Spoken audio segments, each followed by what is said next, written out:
So, quite normally, when people ask me if I have children, and being the age that I am, when I say I do not, they kind of look at me like I have 5 heads or something. But that's normal. I mean, because especially this generation just starts so early with having children. It's just the norm now. Like, if you don't have kids, like, wait a minute. Oh my God.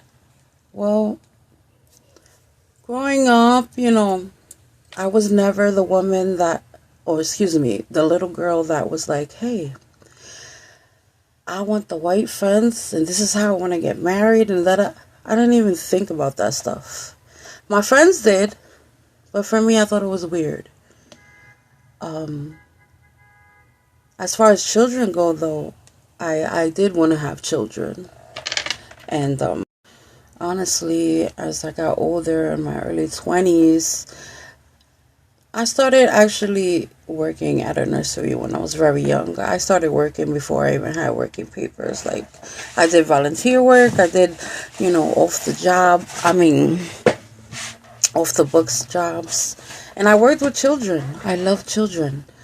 But I also have friends who had children young, and, seeing their mistakes, seeing my own mother's, and realizing, as I got older, my own mother's mistakes, that type of thing, when it hits you deep, and gives you the wisdom that you need, I know that I would be a great parent.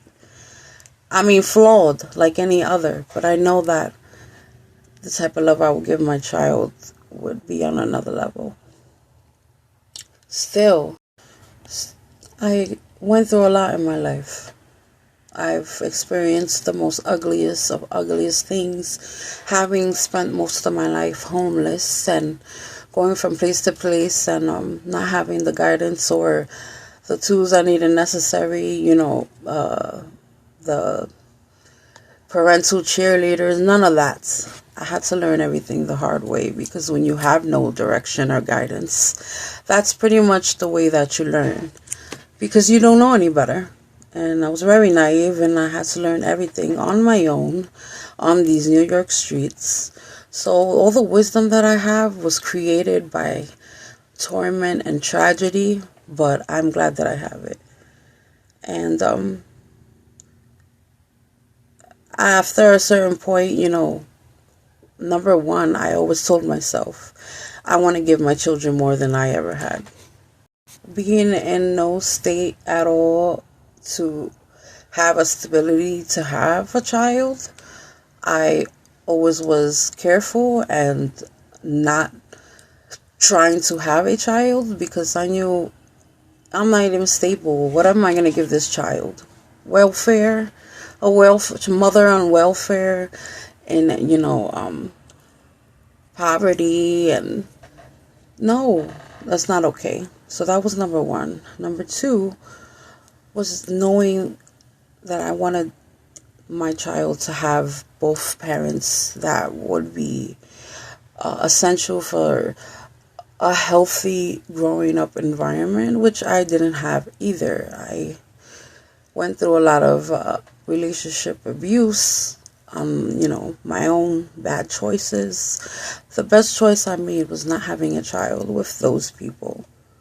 Before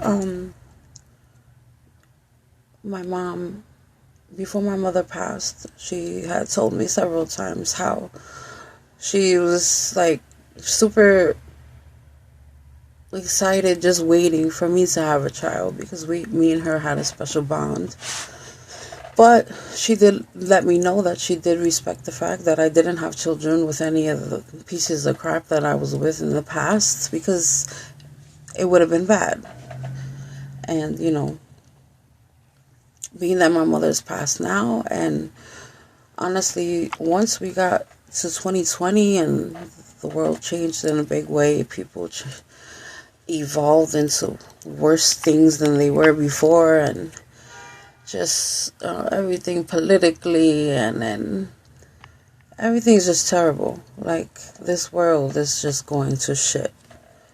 The world in its disgusting chaos pretty much fermented the fact that I no longer want to have children.